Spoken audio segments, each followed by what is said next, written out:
नमस्कार, मैं हूं डॉक्टर प्रसून। कौन बनेगा सरताज? बिहार विधानसभा चुनाव 2025 के नतीजों का आगाज शुरू हो गया है। जो रुझान सामने आ रहे हैं उसमें बिहार विधानसभा चुनाव की मतगणना शुरू हो गई है। 8 बजे से मतगणना शुरू हो चुकी है। थोड़ी देर में आने लगेंगे रुझान। पहले पोस्टल बैलेट की गिनती शुरू हो चुकी है। पोस्टल बैलेट की गिनती के बाद ईवीएम खुलेंगे। बिहार इलेक्शन काउंटिंग शुरू हो रही है। आपको बता दें कि बिहार में आज फैसले का दिन है। आज आएंगे बिहार चुनाव के नतीजे। दोपहर 2 बजे तक पूरी तरीके से नतीजे साफ हो जाएंगे कि किसकी सरकार बन रही है, कौन बनेगा बिहार का सरताज। पहले पोस्टल बैलेट की गिनती होगी, फिर ईवीएम खुलेंगे। एक राउंड में 14 ईवीएम की गिनती होगी। मतगणना को लेकर सुरक्षा के पुख्ता इंतजाम किए गए हैं। मतगणना को लेकर चुनाव आयोग की तैयारी पूरी हो चुकी है। आपको बता दें कि बिहार विधानसभा चुनाव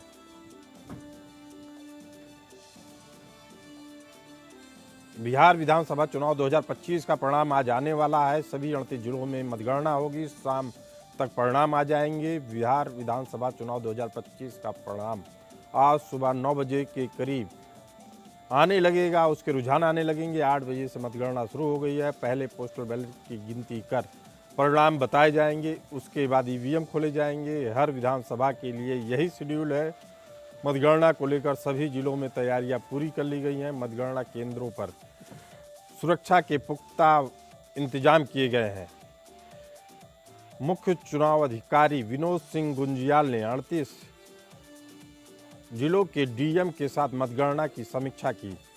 उन्होंने चुनाव को लेकर साफ कर दिया कि किसी भी तरह की कोताही नहीं बरती जाएगी। बीजेपी की ओर से पूर्व मुख्यमंत्री चंपाई सोरेन के पुत्र बाबूलाल सोरेन चुनाव मैदान में हैं, जबकि झारखंड मुक्ति मोर्चा के दिवंगत पूर्व शिक्षा मंत्री रामदास सोरेन के पुत्र। आपको बता दें कि जो परिस्थितियां बन रही है उसमें भी बिहार के चुनाव को लेकर सरगर्मियां तेज हो चुकी हैं और माना जा रहा है कि पहले राउंड में ईवीएम के 14 ईवीएम की गिनती होगी, जिसके लिए हर काउंटिंग सेंटर में 14 टेबल बनाए गए हैं। सबसे पहले बिहार का रिजल्ट आएगा। आपको बता दें कि दोपहर 12 बजे से लेकर 2 बजे तक चुनाव नतीजे एकदम साफ हो जाएंगे। पता चल जाएगा कि किसकी सरकार बन रही है। 2616 कैंडिडेट इस समय चुनाव में अपना भाग्य आजमा रहे हैं, जिनके भाग्य का फैसला भी अब साफ हो जाएगा। इसमें नीतीश कुमार के 29 मंत्री, अनंत सिंह सहित 15 बाहुबली भी शामिल हैं। इस बार बिहार विधानसभा चुनाव 2 फेज में हुए और 67.10% वोटिंग हुई। यह रिकॉर्ड मतदान रहा, जो 2020 विधानसभा चुनाव के करीब उसके मुकाबले में 10% ज़्यादा रहा। आपको बता दें कि बिहार में टोटल 243 सीटें हैं, जिस पे 238 पे चुनाव हुआ है और बीजेपी ने 101 सीटों पे चुनाव लड़ा, जेडीयू ने 101 सीटों पे चुनाव लड़ा। लोकतांत्रिक जन पार्टी रामविलास पासवान वाली वह 29 सीटों पे चुनाव लड़ रही थी। बात करें महागठबंधन की तो आरजेडी 143 सीटों पर, कांग्रेस 60 सीटों पर, लेफ्ट 43 सीटों पर लड़ रही है, जिसमें सीपीआई-एमएल, सीपीआई शामिल है। हम की बात करें तो जीतन राम मांझी पार्टी जो एनडीए की हिस्सा है वह 6 सीटों पर चुनाव लड़ रही थी। उपेंद्र कुशवाहा की आरएमएल राष्ट्रीय लोकतांत्रिक मोर्चा 6 सीटों पर चुनाव लड़ रही थी। वहीं आईआईपी जो इंडियन एक्सक्लूसिव पार्टी के तौर पे रजिस्टर्ड है, उसके राष्ट्रीय अध्यक्ष इंजीनियर आईपी गुप्ता है, जो मुख्य रूप से पान, ताती और ततवा जात के लिए काम करने का दावा करती है, वह 3 सीटों पर महागठबंधन की तरफ से चुनाव लड़ रही थी। आईएमआईएम की बात करें तो आईएमआईएम 25 सीटों पर चुनाव लड़ रही थी, जिसमें सीमांचल के 15 सीटें शामिल हैं, जहां माना जाता है कि यह मुस्लिम बहुल सीटें हैं, जहां ओवैसी का दबदबा है। आपको बता दें कि कुछ वीआईपी सीटें भी हैं, जिसमें राघोपुर तेजस्वी यादव चुनाव लड़ रहे हैं। राघोपुर से राष्ट्रीय जनता पार्टी आरजेडी के उम्मीदवार हैं, महागठबंधन की ओर से लड़ रहे हैं, मुख्यमंत्री पद के दावेदार हैं। उनके खिलाफ सतीश कुमार यादव बीजेपी से चुनाव लड़ रहे हैं।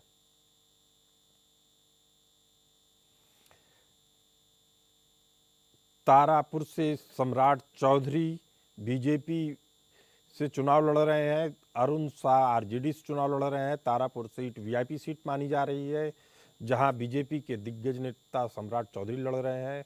राघवपुर से तेजस्वी यादव चुनाव लड़ रहे हैं, महागठबंधन की तरफ से मुख्यमंत्री पद के उम्मीदवार हैं। लखीसराय से बीजेपी के दिग्गज नेता विजय सिन्हा चुनाव लड़ रहे हैं, आरजेडी से अमरीश अनीस चुनाव लड़ रहे हैं।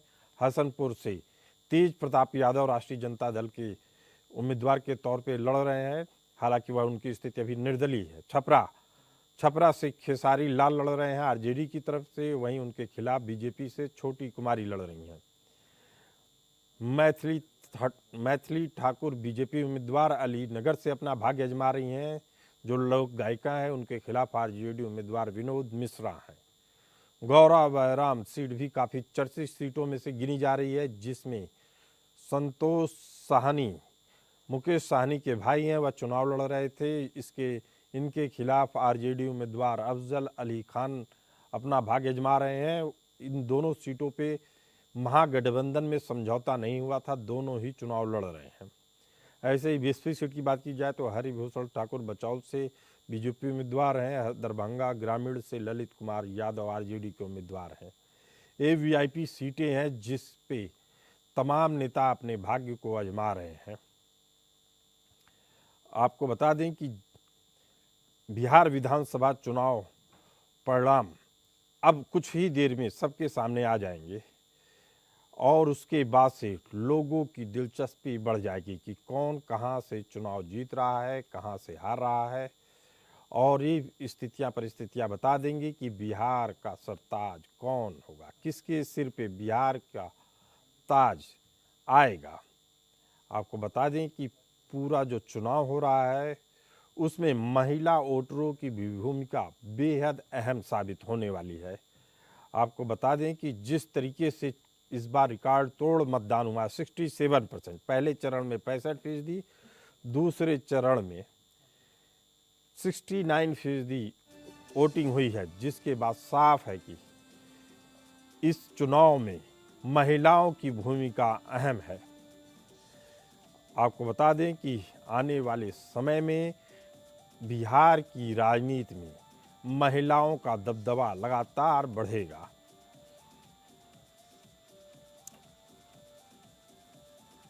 दिलचस्प बात यह है कि 6 सीटों पर महागठबंधन के प्रत्याशी आमने सामने हैं। करगनहर में सीपीआई और कांग्रेस आमने सामने है। सीपीआई से महेंद्र प्रसाद गुप्ता और कांग्रेस के संतोष मिश्रा उम्मीदवार हैं। नरकटियागंज सीट से आरजेडी और कांग्रेस आमने सामने है। आरजेडी के दीपक यादव और कांग्रेस से शाश्वत केदारनाथ मैदान में है। सिकंदराबाद सीट पर भी कांग्रेस और आरजेडी आमने सामने है। कांग्रेस से विनोद चौधरी और आरजेडी से उदय चौधरी आमने सामने हैं। जो सियासी फाइट चल रही है इनके बीच में, यानी कई सीटों पे महागठबंधन के उम्मीदवार एक दूसरे के सामने हैं। आरजेडी से रजनीश भारती, कांग्रेस से प्रवीण कुमार कुशवाहा आमने सामने हैं। सुल्तानगंज सीट से भी आरजेडी कांग्रेस आमने सामने है। आरजेडी से चंदन सिन्हा और कांग्रेस से लल्लन कुमार उम्मीदवार हैं। चैनपुर की बात की जाए तो चैनपुर कैमूर सीट पर वीआईपी और आरजेडी के उम्मीदवार आमने सामने हैं। वीआईपी से विनोद बिंद, जबकि आरजेडी से ब्रिज किशोर बिंद उम्मीदवार हैं।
बिहार विधानसभा चुनाव को लेकर सरगर्मियां तेज हो चुकी हैं, उसके नतीजों को लेकर सरगर्मियां तेज हो गई हैं, कयासबाजी जारी है, अभी परिणाम आने बाकी हैं, रुझान आने शुरू हो रहे हैं।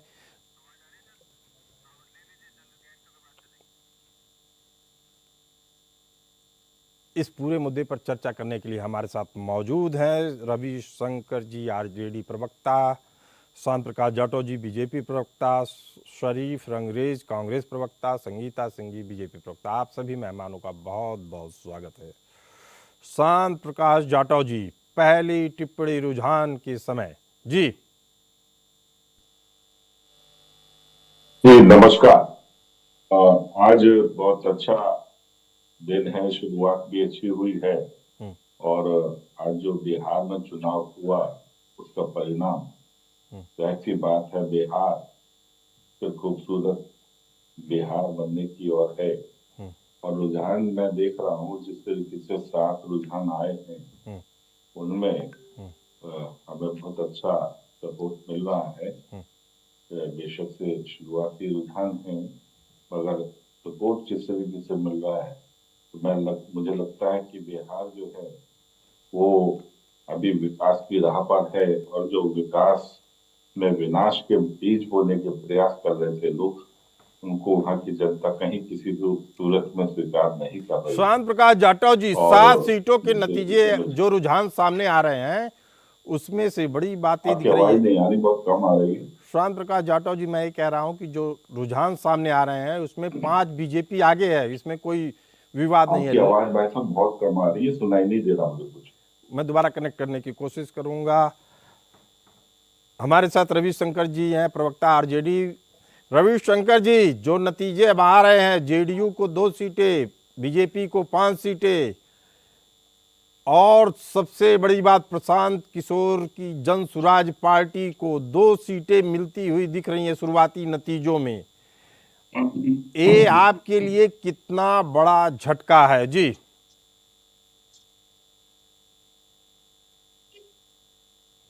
रविशंकर जी, मेरी आवाज आ रही है आपको? जी हाँ जी, आ रही है। मेरी आवाज आ रही है? जी जी, आ रही है जी।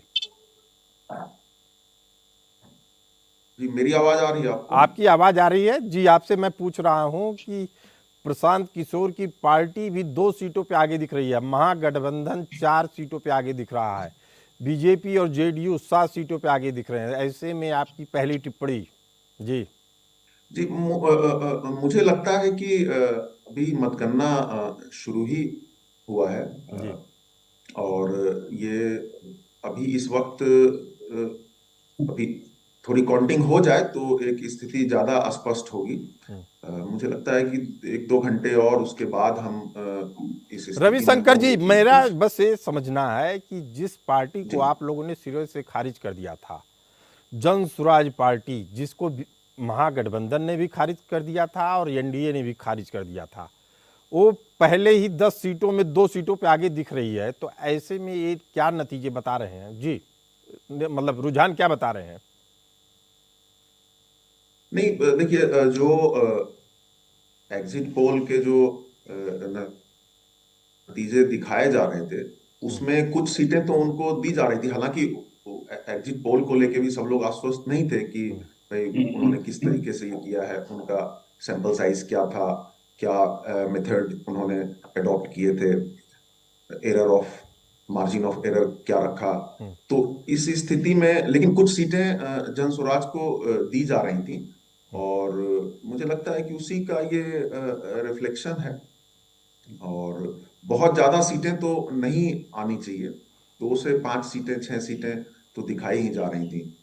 और अभी शुरू के थोड़े लीड मिल गए तो इसका मुझे लगता है कि ये निष्कर्ष भी नहीं निकाला जा सकता कि बहुत आगे ही बढ़ते रहेंगे। अभी मुझे लगता है थोड़ा इंतजार करने से हमें जी ज्यादा बिल्कुल सही कह रहे हैं स्थिति आप कि स्पष्ट अभी होगी। कोई भी नतीजों पे हम लोग नहीं पहुंच रहे हैं, लेकिन जो रुझान आ रहे हैं उससे एक स्थिति तो साफ होती है कि एक तरीके से जन सुराज का भी जमीनी स्तर पर आगाज हो चुका था। शायद दोनों बड़ी पार्टियां, महागठबंधन और एनडीए, शायद उनकी उस जमीनी रणनीति को समझ नहीं पाए। जिसके पास भी जन स्वराज के साथ गठबंधन होता उसको लाभ होता। इतना तो मानते हैं ना रविशंकर जी आप?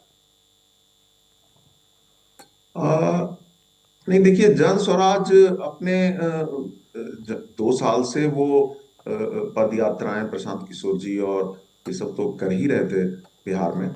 और ठीक है, अगर लोगों ने वोट किया है और इस तरह के शुरुआती रुझान दिख रहे हैं तो ठीक है। मतलब मुझे इसमें क्या मैं कह सकता हूँ इस पे ज्यादा। बट मैं अभी यही कहूंगा कि थोड़ा सा और समय बीते तो इस पे क्या लीड बात मिल रहा करेंगे। है हमारे वो साथ ज्यादा। संगीता सिंह जी मौजूद हैं। संगीता जी बीजेपी प्रवक्ता हैं। संगीता जी, लग रहा है कि बीजेपी जेडीयू गठबंधन सत्ता में वापसी कर रहा है। पहली प्रतिक्रिया आपकी जी। सभी को शुभ प्रभात। और आज बहुत खुशी का दिन है कि हमारी मतगणना शुरू हो चुकी है और पहले ही रुझान में हम आगे चल रहे हैं। अभी तो रिजल्ट आना बाकी है, लेकिन हम एकदम आश्वस्त हैं कि एकदम हमारी सरकार बनने जा रही है, क्योंकि हमारे आदरणीय मुख्यमंत्री हो या आदरणीय प्रधानमंत्री हो, उन्होंने विकास किया है बिहार में और चारों तरफ विकास का नजारा है। और जनता आज, बिहार की जनता बहुत बुद्धिजीवी और होशियार है और विकास को देखते हुए हमें मतदान पड़ा है और हम ये उम्मीद करते हैं कि हमें ज्यादा से ज्यादा सीट आएगी और हम विजय प्राप्त करेंगे। जी बहुत आपकी आवाज आ आपको रही है? जी जी आपको आवाज आ रही है मेरी? जी संगीता जी, जी जेडीयू जिस जी तरीके से आगाज कर रही है, लोग कह रहे थे कि नीतीश कुमार जी की तबीयत खराब है, वह मुख्यमंत्री पद के उम्मीदवार नहीं होंगे, लेकिन जिस तरीके की वापसी करती हुई दिख रही है जेडीयू, उससे साफ है कि इस बार भी किंग नीतीश कुमार जी ही बनने वाले हैं। नहीं, देखिए, ये सब अफवाहें हैं, अफवाहें नैरेटिव लोग बनाते हैं। अभी तो ये मतगणना चल रही है, तो हमें इंतजार करना होगा। उसके बाद क्या विचार विमर्श होता है वो सब हमें देखना होगा, कितनी सीटें हमें आती है।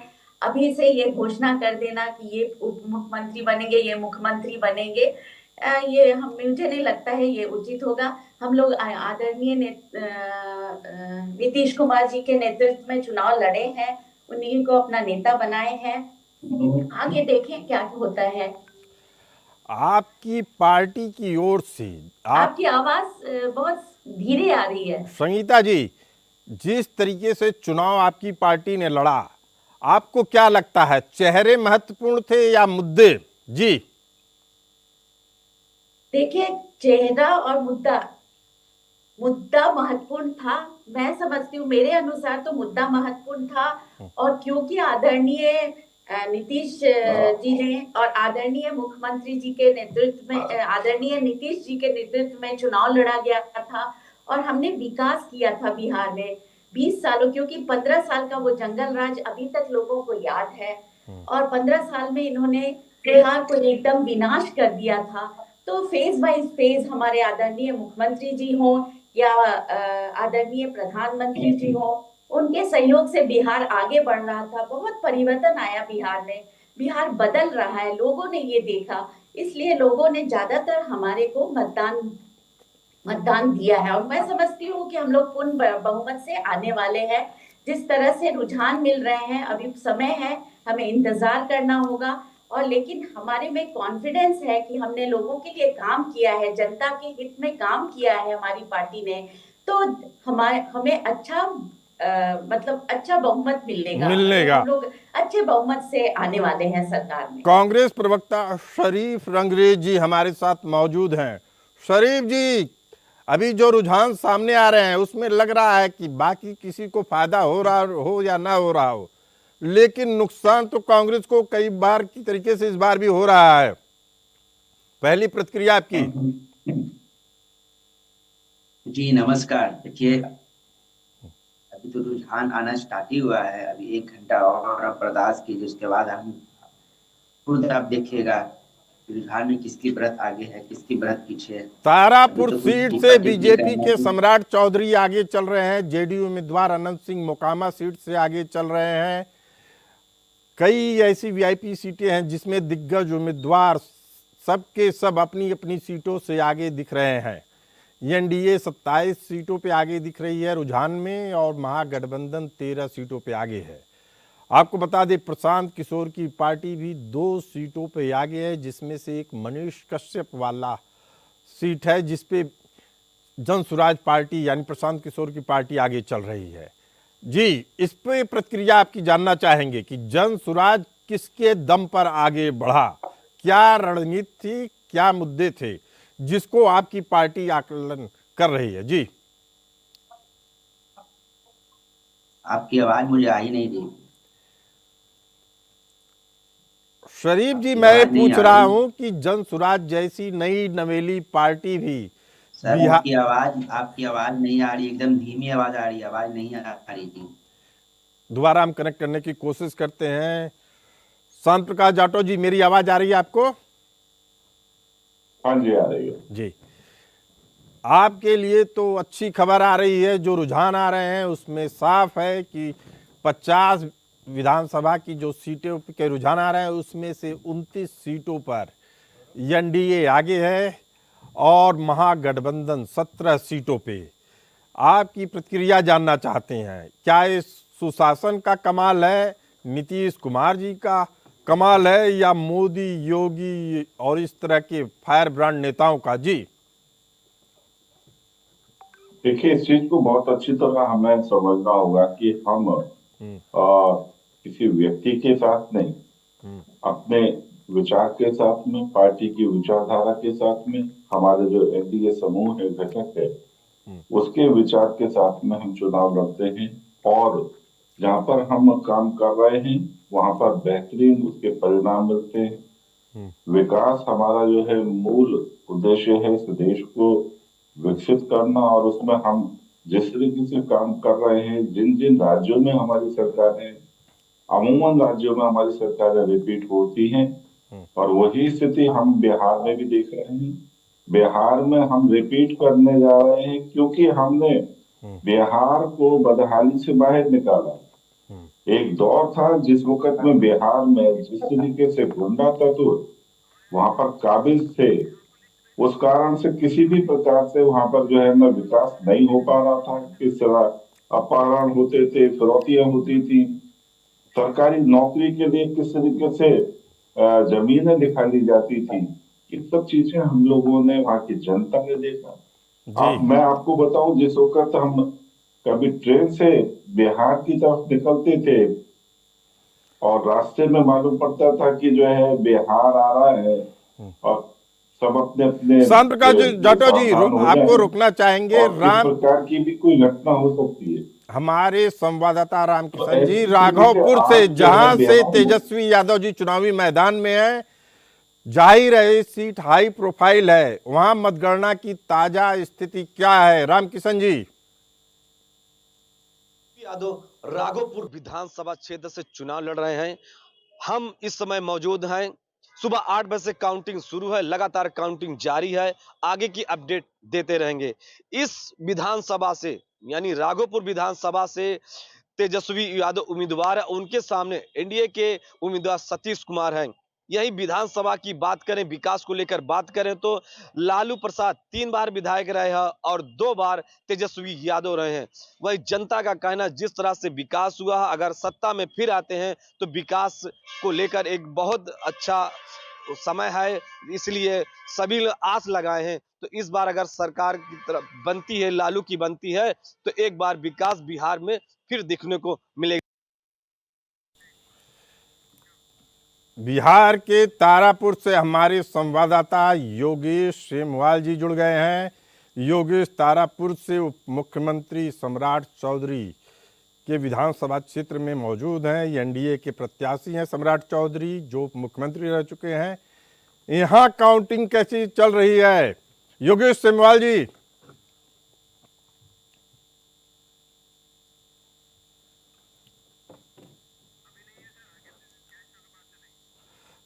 चलिए, अभी वो जुड़ नहीं पा रहे हमारे साथ, हम दोबारा जाते हैं। रवि शंकर जी हमारे साथ मौजूद हैं। रवि शंकर जी, आपके लिए अच्छी खबर आ रही है। जो पोस्टल बैलेट की काउंटिंग थी उसमें महागठबंधन 27 सीटों पे आगे दिख रहा है और एनडीए की बढ़त 39 सीटों पे है, यानी अब केवल 12 सीटों का अंतर दिख रहा है। जन स्वराज पार्टी भी 4 सीटों पे आगे चल रही है। बैलेट पेपर के जो अब नतीजे सामने आ रहे हैं उसमें साफ है कि आरजेडी अब लीड लेना शुरू कर दी है। जी रविशंकर जी। नहीं, मैं पहले भी कह रहा था कि ये भी और 1-2 घंटे बीते तो मुझे लगता है 12 बजे तक तो काफी क्लियर हो जाएगा। और मैं उम्मीद करता हूं कि वहाँ जो अधिकारी पदाधिकारी हैं, रिटर्निंग ऑफिसर्स हैं, इन लोग निष्पक्षता के साथ अपना काम करें, क्योंकि पिछले कुछ दिनों में जिस तरह की घटनाएं सुनने में देखने में आ रही थी वो कहीं न कहीं वो दुखद थी और वो एक स्वस्थ लोकतंत्र के लिए ठीक नहीं था। जैसे हमने देखा था शुरू में ही कि कहीं का सीसीटीवी कैमरा बंद हो जा रहा है, कहीं पे ये व्यवस्था का कोई प्रश्न है गाड़ियों का रविशंकर जी। आवागमन पाया गया और रविशंकर जी ये पोलिंग के व्यवस्था दौरान का जो समस्याएं थी वो भी थी। जी रविशंकर जी ये व्यवस्था का प्रश्न है, लेकिन आपको बता दें कि ओवैसी की पार्टी AIMIM भी 1 सीटों पर अब रुझान में आगे आ चुकी है। अगर ओवैसी से आपका गठबंधन नहीं हुआ तो इसके लिए आप किसे जिम्मेदार मानते हैं? नहीं, हमें लगता है कि उनके साथ होने से हमें कोई बहुत लाभ होता, बहुत फायदा होता, ऐसा हम नहीं मानते। और वो अलग लड़े तो उससे हमें बहुत नुकसान होगा, ऐसा भी हम नहीं मानते। चलिए ठीक है, वो स्वतंत्र तौर पे अपना लड़े हैं और कुछ सीटें उनको मिल सकती हैं, ये भी लग रहा था। तो चलिए वही शुरुआती लगता है, रुझानों ये दिख में रहा है। बड़ी खबर आ रही है कि एनडीए 44 सीटों पर तो महागठबंधन 36 सीटों पे आगे हो चुकी है, यानी आंकड़ा केवल अब 9 सीटों का दिख रहा है।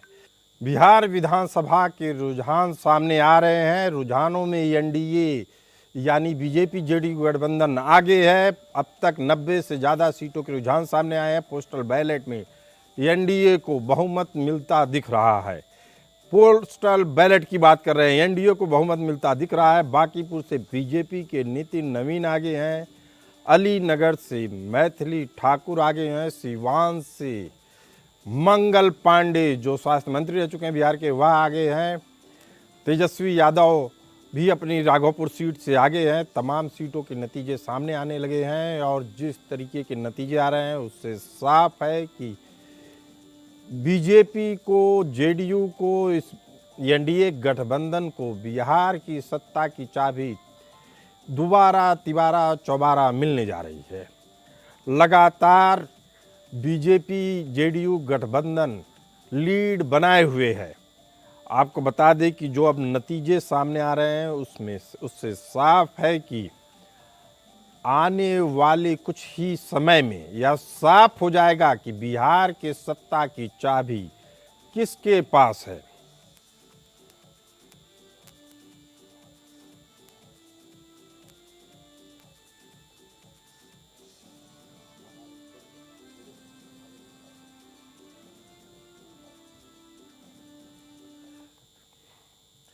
इसी मुद्दे पर चर्चा करने के लिए हमारे साथ मौजूद हैं आरजेडी प्रवक्ता रविशंकर जी, श्याम प्रकाश जाटव जी बीजेपी प्रवक्ता।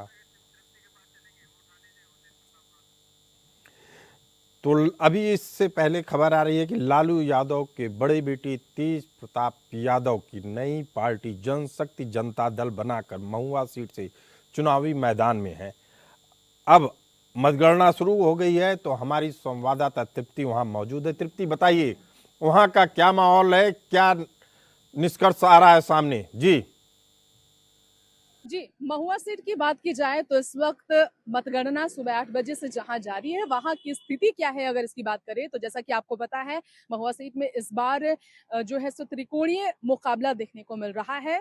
राजद की तरफ से मुकेश कुमार जहां मैदान पर है, वहीं एलजेपी की तरफ से संजय कुमार मैदान पर उतरे हैं। लेकिन इस बार तेज प्रताप यादव की जो एंट्री हुई है यहाँ पर महुआ में अपनी अलग पार्टी के साथ, इसलिए जो है सो देखा जाए तो ये सीट त्रिकोणीय मुकाबले के साथ काफी दिलचस्प शुरू से मानी जा रही है। बिहार विधानसभा चुनाव में काफी अहमियत रखती है ये सीट, जहां पर इलेक्शन कमीशन की वजह से बड़े स्तर पर तैयारी भी की गई है।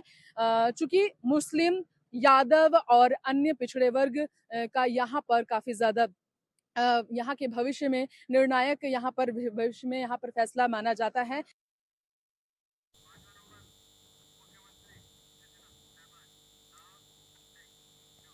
उप मुख्यमंत्री विजय कुमार सिन्हा लखीसराय से चुनावी मैदान में हैं। यहाँ हमारे संवाददाता अभिषेक मौजूद हैं। अभिषेक, इस वक्त लखीसराय में मतगणना कैसी चल रही है? जी हाँ, देखिए बिल्कुल, अगर हम लखीसराय सीट की बात करें तो उप मुख्यमंत्री जो विजय कुमार सिन्हा है, 3 बार इस सीट से वो विधायक रह चुके हैं, राज्य के उप मुख्यमंत्री हैं और उनका सीधा जो मुकाबला है वो महागठबंधन के अमरेश कुमार से है। पिछली बार की अगर हम बात करें तो अमरेश कुमार और इनकी जो जीत का अंतर था वो महज 10,000 वोटों का था। जो विजय है वो 10,000 वोट से के अंतराल से जीते थे, तो कहीं ना कहीं एक कड़ी टक्कर दी थी अमरेश ने। और इस बार की अगर हम बात करें तो इस बार का जो मतदान प्रतिशत है वो करीब 64% है, जो कि पिछली बार 53% था। अगर वहाँ के स्थानीय मुद्दों की बात करें तो कहीं ना कहीं जो स्थानीय मुद्दे हैं उसको लेके जो विजय कुमार है उनको कुछ नाराजगी का सामना करना पड़ा था। हालांकि जब आखिरी दिन था उस दिन जो मुख्यमंत्री योगी आदित्यनाथ हैं उत्तर प्रदेश के, वो भी वहां पर चुनाव प्रचार करने पहुंचे थे और उन्होंने कहा था कि जो विकास की रफ्तार है उसको हम लगातार और आगे बढ़ाएंगे। आपको बता दूं, जो मतगणना है वो शुरू हो चुकी है। जैसे जैसे दिन आगे बढ़ेगा तमाम जो काउंटिंग है उसके जो रुझान है वो भी आने शुरू हो जाएंगे। लेकिन सीधे तौर पे महागठबंधन का जो इसमें पूरा अगर पूरी तरीके से हम देखें तो महागठबंधन और एनडीए का कड़ा मुकाबला है और इन्हीं दोनों के बीच ये टक्कर देखी जा रही है। चूंकि अगर हम बात विजय कुमार सिन्हा की करें तो वो राज्य के उप मुख्यमंत्री और लगातार पिछले 3 बार से वो इस सीट से विधायक रहे हैं, तो ऐसे में उन्होंने चौथी बार भी जो ताल ठोकी है वो पूरी अपनी सारी जो संभावनाएं हैं उसको उन्होंने उसमें लगाया है और बहुत ज्यादा ही मेहनत उसमें की है ताकि जो चौथी बार है इस बार भी वो कहीं ना कहीं विजय होकर आए। और चूंकि राज्य के उप मुख्यमंत्री हैं तो विकास के तमाम कार्यों को उन्होंने इस जो सीट है जो ये क्षेत्र है इसमें किया है और जो जनता है वो लगातार ये चाहती है कि विकास और आगे हो। और जैसे जैसे ये जो मतगणना है आगे बढ़ेगी तो कहीं ना कहीं इस सीट का जो रुझान है और कौन विजयी होता है वो हमारे सामने आ जाएगा। अलीनगर, बिहार के अलीनगर विधानसभा सीट से बीजेपी उम्मीदवार मैथिली ठाकुर आगे चल रही हैं। अलीनगर से हमारे संवाददाता राजकुमार गिरी जुड़ गए हैं। राजकुमार गिरी, अलीनगर से मैथिली ठाकुर एनडीए की प्रत्याशी है, बीजेपी की प्रत्याशी है, यहाँ काउंटिंग कैसी चल रही है? जी, बिहार विधानसभा चुनाव 2025 की आज वोटों की गिनती जारी है। 2 चरणों में यहाँ पर मतदान हुए। अब मैं मौजूद हूँ अलीनगर विधानसभा क्षेत्र में। यह दरभंगा का एक महत्वपूर्ण विधानसभा क्षेत्र है और सबसे बड़ी बात इन दिनों सबसे ज्यादा चर्चा में, जिसका प्रमुख कारण यह है कि यहाँ से लोक गायिका मैथिली ठाकुर बीजेपी की उम्मीदवार है। वही दूसरी तरफ आरजेडी ने लगातार दूसरी बार विनोद कुमार मिश्रा को अपना प्रत्याशी बनाया है। विनोद कुमार मिश्रा जो कि पिछली बार मात्र 3,000 वोटों से हार गए थे, वीआईपी पार्टी के जो विधायक बने थे मिश्री लाल यादव, उन्होंने इनको 3,000 वोटों से हराया था। इस बार उनके सामने मैथिली ठाकुर है, लोक गायिका है, जिन्होंने बिहार में काफी ख्याति प्राप्त की है। युवाओं में खासा उनका चर्चा है। कारण यह है कि मैथिली ठाकुर अपने आप में एक बड़ा नाम है। लेकिन अगर हम बात करें वोटरों की तो अभी जो अलीनगर के वोटर हैं उनका साफ तौर पे जो निर्णय है वो मतपेटियों में बंद हो चुका है, जिसकी आज काउंटिंग चल रही है। अब शाम तक काउंटिंग के बाद स्पष्ट होगा कि जीत किसे मिलेगी और हार का सामना किसको करना पड़ेगा। मैं आपको बता दूं कि दरभंगा जिले का यह अलीनगर क्षेत्र बेसिकली ग्रामीण क्षेत्र आता है। यहाँ पर अगर हम सामान्य चुनौतियों की बात करें तो स्वास्थ्य और शिक्षा और सड़क जैसी समस्याएं यहाँ अभी भी बनी हुई हैं। ऐसे में देखने वाली बात यह होगी कि यहाँ के वोटर हैं वो किन्हें अपना वोट दिए हैं। काउंटिंग लगातार जारी है। पुनः बता दें कि यहाँ पर भारतीय जनता पार्टी ने मैथिली ठाकुर को अपना उम्मीदवार बनाया है। दूसरी तरफ आरजेडी से यहाँ पर विनोद कुमार मिश्रा लगातार दूसरी बार मैदान में है। आपको बता दें कि परिसीमन आयोग ने 2008 में अलीनगर विधानसभा को एक निर्वाचन क्षेत्र के रूप में चुना था, जिसके बाद से 3 बार विधानसभा चुनाव हुए हैं, जिनमें 2 बार यहाँ की जो सीट है वो आरजेडी के झोली में रही है। वहीं एक बार यहाँ की सीट जो है भाजपा के अलायंस पार्टी वीआईपी के खाते में पिछली बार रही थी, जब मिश्री लाल यादव ने आरजेडी के प्रत्याशी विनोद कुमार मिश्रा को मात्र 3000 कुछ वोटों से हराया था। इस बार कुछ वोटर जरूर बढ़े, लगभग 2,80,000 वोटर इस विधानसभा क्षेत्र में है जिन्होंने अपने मत का प्रयोग किया है। आप बता दें कि पहले चरण में 6 नवंबर को यहाँ मत पड़े थे, जिनमें करीब 60% से अधिक वोटरों ने अपने मत का प्रयोग किया था, जिनका मत जो है आज उनके मतों का काउंटिंग चल रहा है। अब देखने वाली बात यह होगी कि जीत का जश्न किन्हें मिलता है। क्या मैथिली ठाकुर अपने लोकप्रियता के बल पर यहाँ के वोटरों को जीतने में कामयाब हुई हैं, या विनोद मिश्रा जो कि लगातार दूसरे मैदान में है, वोटर उन्हें अपना विधायक चुनते हैं। ये अब शाम तक आने वाले नतीजों में स्पष्ट हो पाएगा। दूसरी तरफ लगातार वोटिंग काउंटिंग को लेकर दोनों दलों के कार्यकर्ताओं में काफी उत्साह है। आपको बता दें कि करीब 1 दर्जन प्रत्याशी जो हैं इस मैदान में हैं, जिनमें अधिकतर प्रत्याशी इंडिपेंडेंट हैं, लेकिन अगर खासतौर पर प्रमुख चर्चा भाजपा और आरजेडी के बीच है। हालांकि जनसुराज ने भी अपने प्रत्याशी जरूर उतारे हैं, लेकिन ज्यादातर सीधे जो लड़ाई देखी जा रही है वो बीजेपी और आरजेडी के बीच देखी जा रही है और यहाँ के कार्यकर्ताओं में काफी उत्साह है। अब देखने वाली बात यह होगी कि देर शाम तक किसके सिर पर जीत का जश्न मिलता है, किसको हार का सामना करना पड़ता है। आपको बता दें कि यह अलीनगर का क्षेत्र निश्चित तौर पर काफी दिलचस्प है। बिहार विधानसभा चुनाव, चूंकि पहले के चुनाव की बात करें 3 बार चुनाव जरूर यहाँ हुआ है, उन चुनाव की बात करें तो बीजेपी को अब तक एक जो पिछला चुनाव हुआ था, पिछले चुनाव में बीजेपी की अलायंस पार्टी वीआईपी को जीत मिली थी। अब बीजेपी चाहती है कि पुनः उनको यह सीट हासिल हो, लेकिन सबसे बड़ा सवाल यह है कि मैथिली ठाकुर को अचानक से भाजपा ने प्रोजेक्ट किया है। ऐसे में जो यहाँ के जो भाजपा कार्यकर्ता है, चाहे हम बात करें उनके सहयोगी पार्टियों की, तो क्या वो इन्हें पचा पाते हैं या नहीं, क्योंकि इस बार तो वीआईपी पार्टी भाजपा से अलग है। तो देखने वाली बात यह होगी कि क्या ये सब कार्यकर्ता जो हैं वो भाजपा को साथ दिए हैं, क्या ये मैथिली ठाकुर के साथ है या नहीं, ये तो आज शाम को वो जो रिजल्ट आएगा तभी क्लियर हो पाएगा। वहीं दूसरी तरफ माना जा रहा है कि यह जो क्षेत्र है ब्राह्मण, यादव और मुस्लिम बाहुल्य क्षेत्र है। ऐसे में इस क्षेत्र में क्या ये जो वोटर हैं वो क्या आरजेडी के जो उम्मीदवार हैं विनोद मिश्रा के साथ जाते हैं, ये देखने वाली बात होगी। लगातार वोटिंग काउंटिंग जारी है। बिहार विधानसभा चुनाव 2025 के रुझान सामने आ रहे हैं। अब तक के रुझानों में एनडीए को बहुमत मिलता दिख रहा है। 127 सीटों पर बढ़त बना ली है एनडीए ने और महागठबंधन महज 84 सीटों पर आगे है। राघवपुर से वीआईपी सीट से तेजस्वी यादव आगे चल रहे हैं, लेकिन बड़ी खबर है महुआ से तेज प्रताप यादव बता रहे हैं पीछे चल रहे हैं। जनसुराज पार्टी 2 सीटों पर आगे चल रही है। लगातार पल पल अपडेट हो रही हैं खबरें, लगातार नतीजों में आगे पीछे हो रहे हैं। आपको बता दें कि जो नतीजे अब सामने आ रहे हैं उससे साफ है कि एनडीए पोस्टल बैलेट की माने तो लीड बना ली है और अब सीधी काउंटिंग भी शुरू हो चुकी है। कड़वा से कांग्रेस के शकील अहमद खान आगे हैं।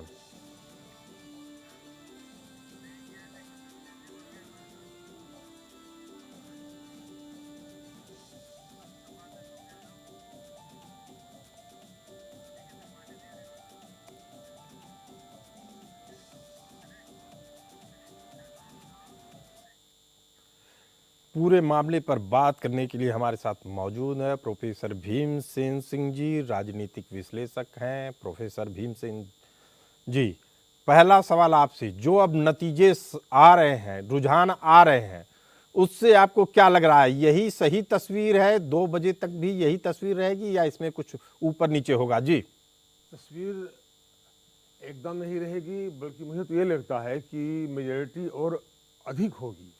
तस्वीर में कुछ परिवर्तन आएगा जो एनडीए के पक्ष में होगा। वो ये समय बताएगा बहुत जल्दी। इस पूरे मुद्दे पर चर्चा करने के लिए हमारे साथ मौजूद हैं रवि शंकर जी, प्रवक्ता आरजेडी, शांत प्रकाश जाटव जी, प्रवक्ता बीजेपी, संगीता सिंह जी, प्रवक्ता बीजेपी, के त्रिपाठी जी, प्रवक्ता जेडीयू, अशोक यादव जी, प्रवक्ता समाजवादी पार्टी। के त्रिपाठी जी, प्रवक्ता जेडीयू। 101 सीटों पे आप चुनाव लड़ रहे थे, लेकिन उस तरीके से नतीजे नहीं मिल रहे हैं जिस तरीके से नतीजे बीजेपी को मिले हैं।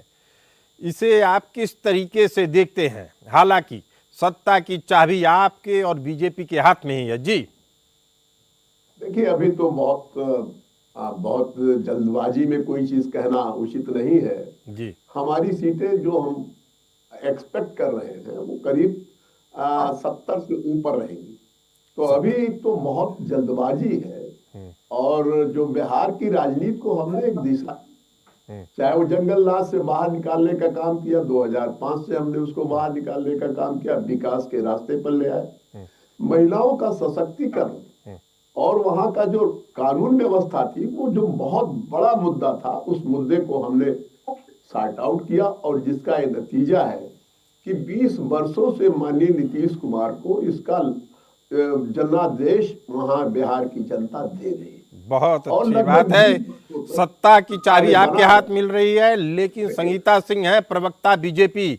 संगीता जी, जल्दी से जानना चाहेंगे, महिलाओं के लिए आप लोगों ने कौन सा ऐसा काम किया जिससे उनका विकास हुआ, या सीधे जो 10,000 रुपए खाते में डाले जा रहे थे उसी का परिणाम है? या संगीता जी? जी नहीं, आदरणीय मोदी जी हो या आदरणीय नीतीश कुमार जी हो, महिलाओं के लिए तो बहुत ही कार्य हुआ, क्योंकि महिलाओं की स्थिति जो थी वो बहुत ही खराब इन्होंने कर दी थी अपने शासन काल में। आज महिलाओं की स्थिति एकदम सुधरी है। बहुत सारी योजनाएं इन्होंने शुरू की, जैसे अब कन्या विवाह योजना है, फिर वृद्धा योजना है, फिर महिलाओं के लिए जो 10,000 रुपए है।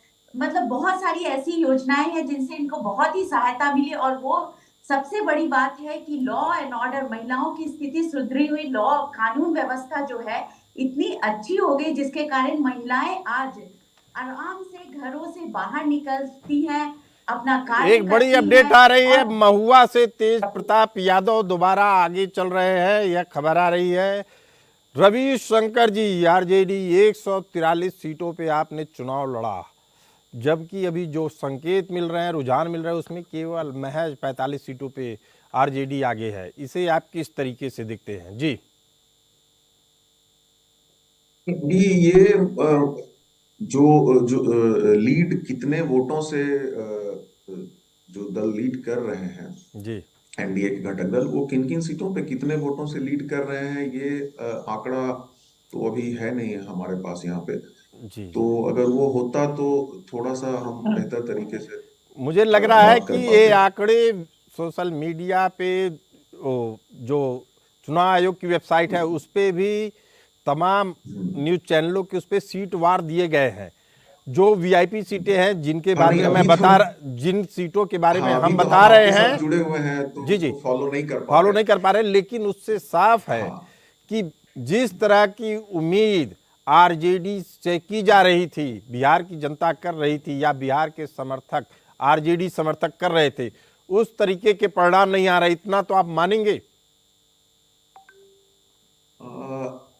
मुझे लगता है कि थोड़ा सा इंतजार और हमें करना चाहिए। और वही मैं वो कितने से क्या लीड हो रहा है अभी, हो सकता है हम और कुछ सीटों पे बढ़त लें, जी जी क्योंकि बहुत सारी सीटें तो अभी हैं जहां पे कि बाकी है। छपरा से आरजेडी उम्मीदवार खेसारी लाल यादव आगे चल रहे हैं, यह खबर आ रही है, आपके लिए अच्छी खबर है। लेकिन सबसे बड़ा झटका आरजेडी को बिहार के सीमांचल में लग रहा है, जहां ओवैसी महज एक सीट पे तो आगे हैं, लेकिन आपको कई सीटों का नुकसान दे चुके हैं। इस बारे में आप कुछ कहना चाहेंगे? जरूर, उन्होंने जितनी सीटों पे वो लड़े हैं उस पे वोट तो उनको भी मिले ही हैं, लेकिन मैं ये भी नहीं मानता कि अगर वो नहीं लड़े होते तो वो सारे वोट हमें ही मिल जाते। इस बात की भी कोई मतलब पुख्ते तौर पे ये कहना मुश्किल है। और अब जनसुराज को भी कुछ सीटों से लीड मिल रहा है। ये बड़ी और बात है, ये बड़ी बात है कि जन सुराज पार्टी का पहला चुनाव है और उसने अच्छी धाक जमाई है। इस पूरे मुद्दे पर चर्चा करेंगे हम लोग आगे भी। वक्त हो चला एक छोटे से ब्रेक का, बने रहिए हमारे साथ।